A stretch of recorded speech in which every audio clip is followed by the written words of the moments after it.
What up guys, today we're taking a look at the Marvel Legends Spider-Man Retro Wave Hammerhead action figure. Here's a quick look at the packaging. He comes with the Retro Wave branding. There's an artwork of Hammerhead charging towards his enemy over here. The action figure is packaged on a plastic bubble. He's got two gripping spare hands as well as a baseball bat accessory. Moving on to the back of the packaging. There's the consistent Spider-Man Retro branding. The same artwork of Hammerhead. Over here there are some instructions to show you how to swap his hands out. There's also a description of the character over here. The rest of the figures in the wave, and finally some product information at the bottom in different languages. So let's go ahead and get him open. I keep all my retro card backs, so I simply slice off the plastic bubble. His two gripping hands are cast in the flash tone plastic. They are articulated inwards as well as outwards. My only criticism of these set of hands are that they are actually the same sculpt as those on the standard Marvel Legends suited bodies, like Bruce Banner over here. So these hands end up looking a little small on Hammerhead's larger suited body.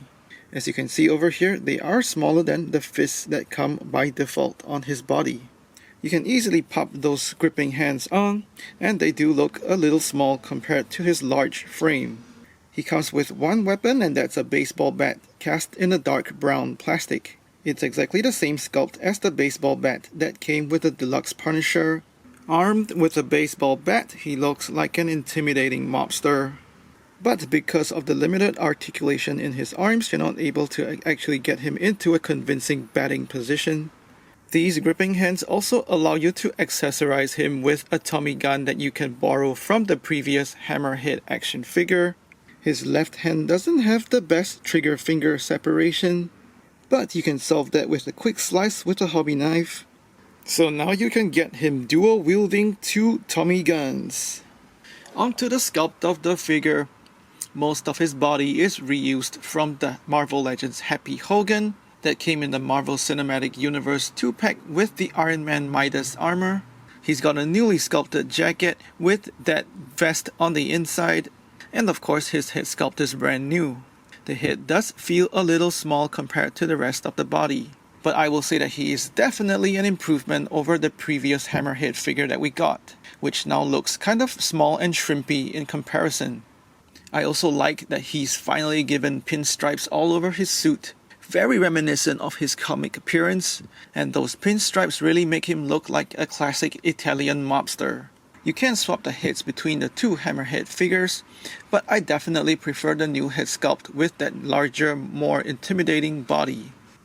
His head sculpt is really cool. I like the work that Hasbro has done.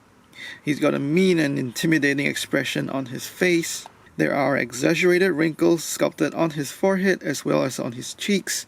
Those really make him look like a seasoned mobster. The paint on his face is also digitally applied. So that means really accurate and precise paint applications for his eyebrows, eyes, as well as lips.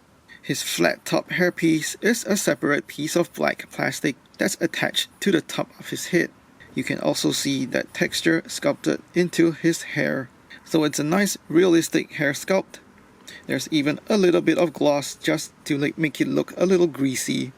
His main torso is cast as black plastic with a shirt design, and that's accessorized with a red tie. The whole jacket and vest are cast as a single piece of blue plastic, and that's put over his torso. It's sculpted with wrinkles in the fabric as well as buttons down the front of the vest and the jacket. The black paint for the pinstripes are also very neatly and sharply applied. The black pinstripes also go all the way down the jacket sleeves as well. And as you can see, those pinstripes are really super sharply and well applied all over the body.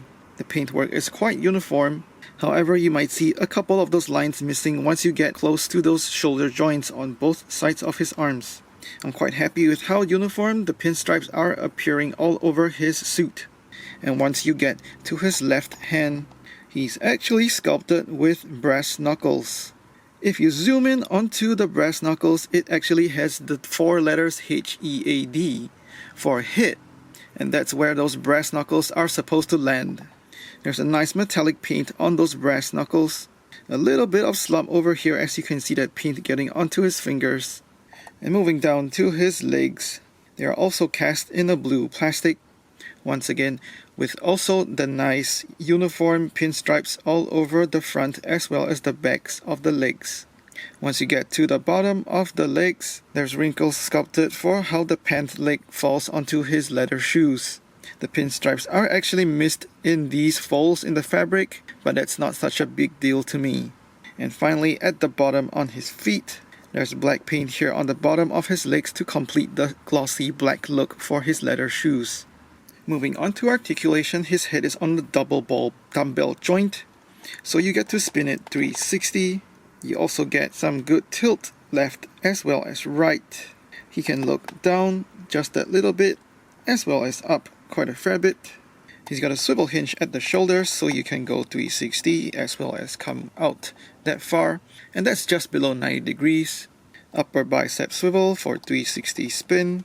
Double jointed elbows that get you quite good range well past 90 degrees. Swivel hinge at the wrist that lets you go 360 as well as articulating in and out. He's got a mid-torso ab crunch that's covered by his jacket, which is flexible enough to give you a little bit of range out of it. And you can also get him to bend backward just that little bit. I suppose the back of the jacket is more rigid. He's got a waist swivel, so that goes 360 spin. He's got ball joints at the hips, so you can split him quite a fair bit, just slightly hindered by the sides of his jacket. And there's also pretty good range forward and backward. Once again, the back is also hindered by his jacket. He's got a thigh swivel, so that spins 360. He's got pinless double hinged knees that get you quite a bit of good range for a character of this size. However, as you can see over here, the sculpt starts to get a little disrupted once you bend him all the way. He's got ankle tilt upwards, and you can get quite a bit of range once you get that shoe to slide over his pants. And that ankle tilt also goes downwards that far. And finally, he's also got ankle pivot outwards as well as inwards. Hammerhead is well articulated for a big guy, and he's also definitely helped by sturdy and stable joints in his ankles in order to get him into more dynamic poses.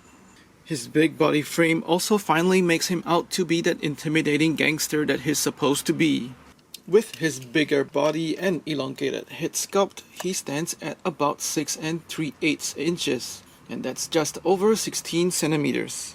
For some size comparisons, here he is with a couple of Spider-Man action figures, with Kingpin, Silvermane and Tombstone, Daredevil and Punisher, Green Goblin and Morbius, Iron Man and a S.H.I.E.L.D. agent, some G.I. Joe Classified series, and some Star Wars Black series. Hammerhead is a good example of mold reuse with enough unique elements to make him stand out. The head sculpt is well executed, the pinstripes are very nicely painted onto his suit, and the brass knuckles are the cherry on the cake. This figure is a massive upgrade on the previous version and a fitting representation for a big-time mob boss. Please like and share this video, let me know what you think in the comments below, and subscribe to my channel for more toy reviews. Thanks for watching, take care and stay safe.